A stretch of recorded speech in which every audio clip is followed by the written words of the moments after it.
Hello, welcome to today's vlog post. Today I'm going to be talking about roadblocks. What roadblocks have you dealt with and how did you break them down? Roadblocks to healthcare, school, employment, travel, driving, independence, all sorts of roadblocks. What have you had to deal with and what did you do about it?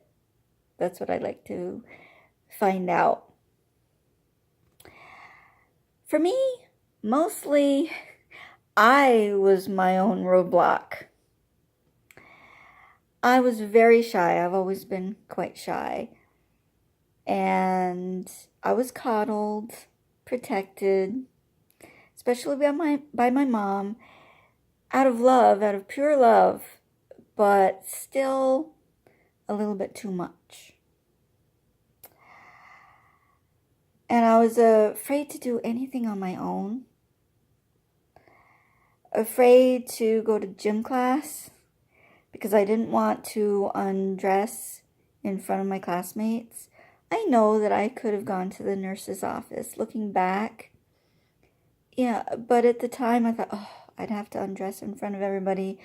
And I have an ostomy and some scars. And I didn't want to reveal that to my classmates. So I ended up getting exempt early on from gym class because I came home one day and I said, I'm just tired of it. I was just sitting in my wheelchair on the sidelines, not doing a thing, getting hit by balls, by flying kids. And I said, enough, I don't want to do this. And instead of setting up something where I'd be playing pitch and catch in another corner of the gym or doing something, they exempted me. And I was exempt throughout the rest of my school years. I don't think it was a smart idea, but that's what was done at the time. And I just wanted to get out of there. I didn't care at the time. I just wanted to stop getting hit by kids and balls and all sorts of stuff. So anyway, I was also afraid to drive. And so that hampered independence. I was afraid to get out and about and try things on my own. So working, I wasn't lazy. I'd help out on the farm and I'd do other things. I'd help around I had to help my mom in the house with house cleaning and stuff. So I wasn't lazy. It was just, I was afraid to fail. And so I didn't do very well in the job department when I was younger, especially. And I was afraid to strike out on my own. I was afraid to speak up for myself as well. That's what got me into a pickle in college. Because, well, at first I tried to go away to college in Pennsylvania. I stayed away, 8 hours away, I think it was. And I'd never been independent. I'd never done anything on my own. I'd never been without my parents. What made me think I could do it? I have no clue. And I lasted a week. And that wasn't a surprise. Came home with my tail between my legs and tried again. I went local and did well. Went to local community college. And then I get to the state U. I go for my interview with the counselor to see what I want to do. And they came up with something that wasn't really right for me. But I didn't bother saying, no, that's not the direction I want to go in. So I went to these classes that were boring for me on the whole. There were some that were interesting, but on the whole, I didn't like it. But I didn't change my major. So that was a roadblock to my success. Myself, my decisions, my lack of action to do something else. So I didn't speak up for myself. So that was a problem. And I was afraid of getting in trouble. I mean, this goes back to my elementary school, high school years. Even when somebody else got in trouble in the class, I would feel guilty. Where that came from, I have no clue. I was just insecure, and so I didn't really like being around trouble at all, and I just felt guilty when it doesn't make any sense, but that's the way I felt. And it was all about the insecurity, I think. And so I never wanted to get in trouble. That's for sure. And so I guess I didn't speak up for that reason, thinking that maybe people would be disappointed in me if I did question them or say something different. And I didn't really want to be away from my mom either. So that hampered independence. I went away to school, but so that's the way I was at the time. I was kind of in between these two worlds, wanting to be independent, but being scared to death of being independent. And so I was trying, but it didn't go very well because I didn't have the foundation. So came home and tried again and did well after that. Pretty good, but it really, I was really disappointed in myself about that one. And I also didn't do a lot of things because I was afraid I'd have an accident or my ostomy would leak and I'd be embarrassed. And I know that I could have done it. I mean, I go places now. It's the same thing then. I go places now, and if I have an accident, I have an accident. It doesn't happen very often, but you deal with it. You can't go into life, you can't be afraid to do something all the time just because maybe something will happen. Deal with it as it comes. And that strengthens you and helps you with decision making, helps you build confidence. Like, hey, this happened and I lived through it. This happened and okay, it's embarrassing, but nobody's gonna, nobody's gonna hold that against you. Why would you think that if something happened like that, leaking or whatever, why would you think that it would be so terrible to not live your life? Give it a try. Everybody has embarrassing things happen, but they don't stop living just because they might happen. Go prepared as well as you can and do it. Do what you can. Try new things and live. And other things. People's attitudes. That was another barrier, besides myself, that I have had to deal with. People putting my application down at the bottom of the pile, even though usually you put at least I think so, put the most recent applications underneath the ones, that have been there prior to yours. Mine were at the bottom. So I had a feeling that I wasn't going to be hired there. And people's expectations. I know that the wobble walk that I have has been kind of a pain in the butt.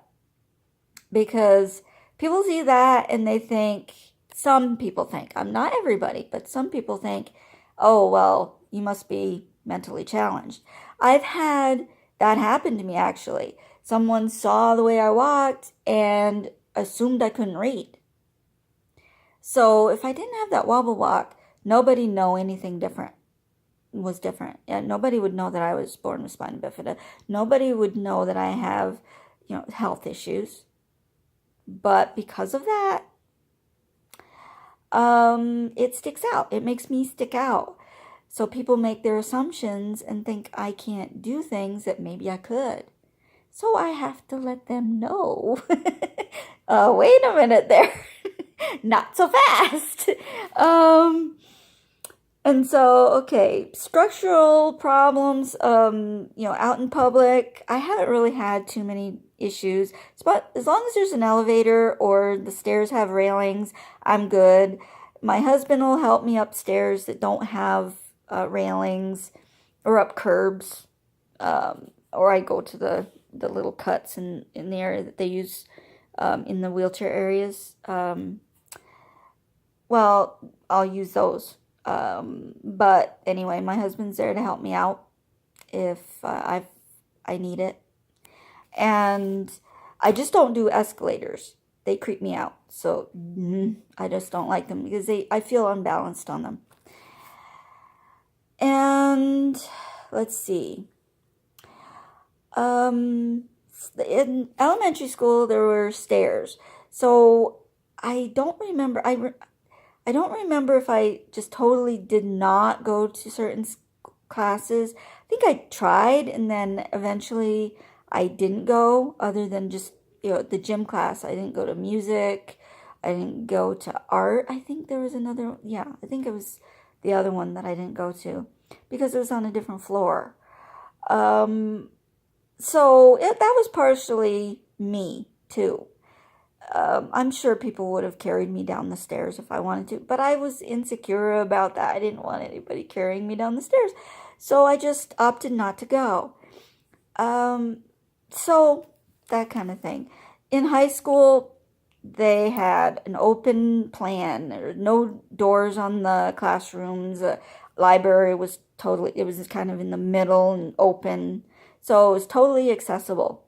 So I had no problems there. The only problem was I still wasn't in gym class. I was totally exempt from that all through my school years, which I thought was weird. I needed the exercise.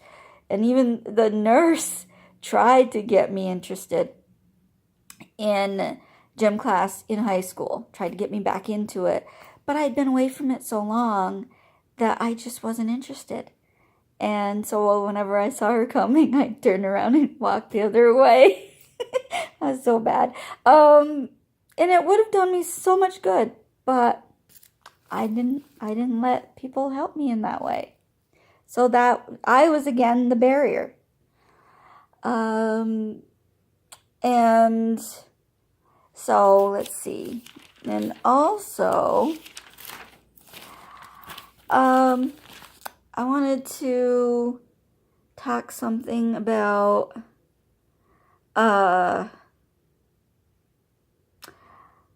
more about college. I got a private room in college, the one in Pennsylvania that I dropped out of. I even got a private room there, but I'm not sure if it was on the ground floor. I'm not sure. But I still didn't feel like I could function on my own.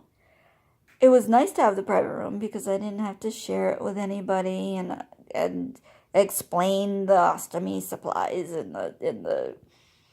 and just my maintenance and all that. So I had some privacy, which was cool. But I still didn't feel comfortable. I still felt very uneasy about being on my own. And so I came home after a week. Not a shining moment for me. Jobs, I was scared to drive. I was afraid I would have to drive somewhere for work and get lost. I'm not generally the type of person that can get myself out of messes. If, say, I came up to road construction, where would I go? I wouldn't know how to get to where I was going to go a different way. That's the way I was at the time. Didn't have the confidence. And I really think that at the time I thought I would be with my parents forever. And they would be there for me to do everything for me. So that's how I started out. I didn't really try to do a lot of the independent stuff, which I really should have from day one.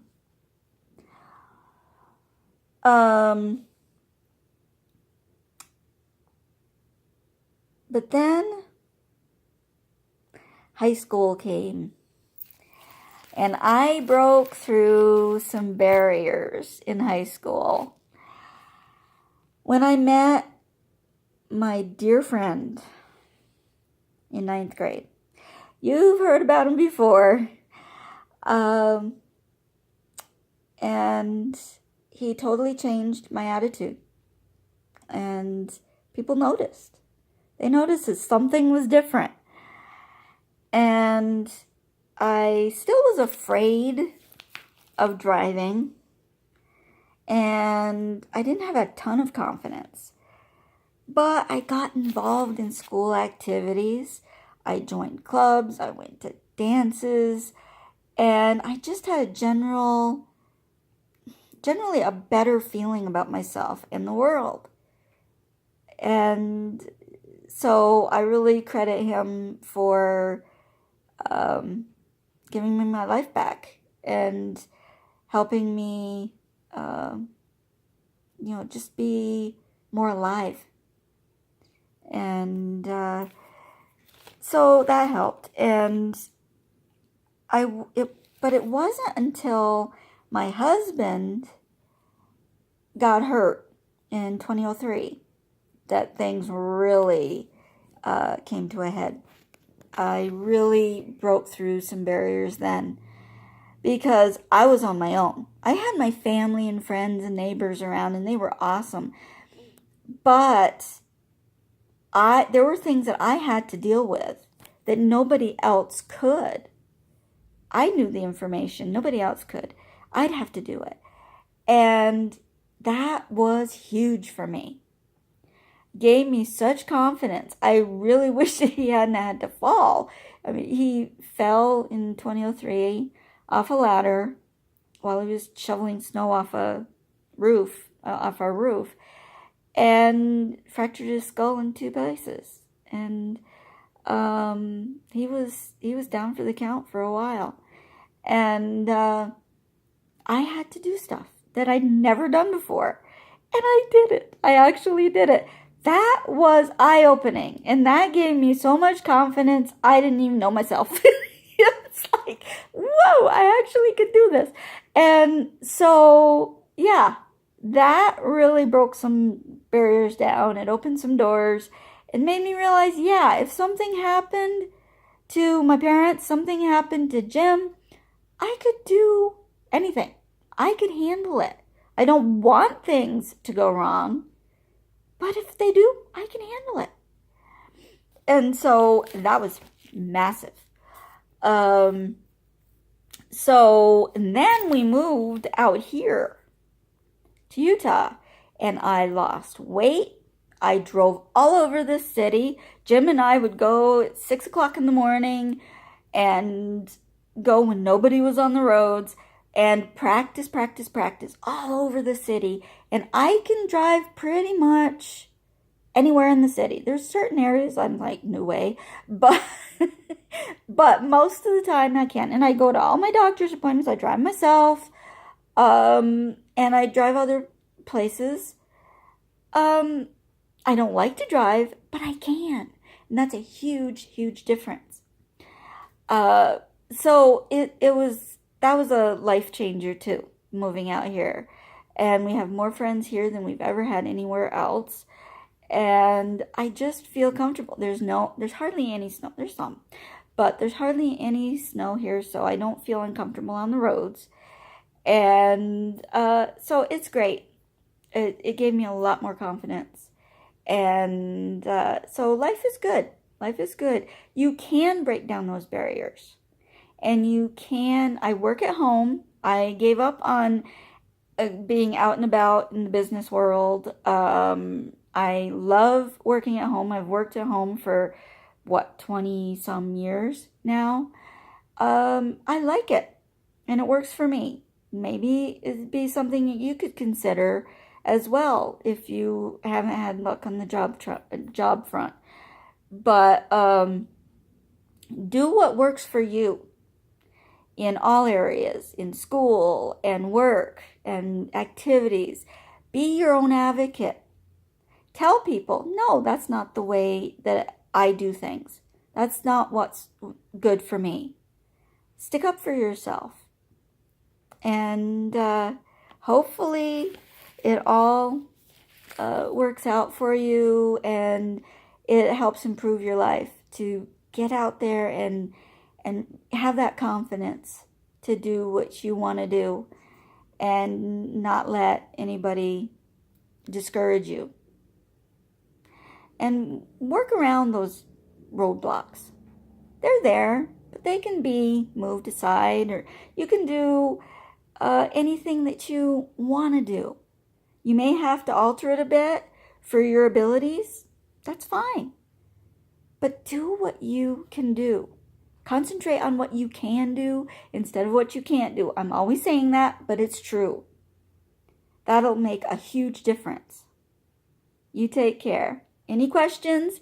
Amy at acnlifecoach.com. Email me. Talk to me on social media. I'm everywhere on there. And I'd love to hear from you. You take care.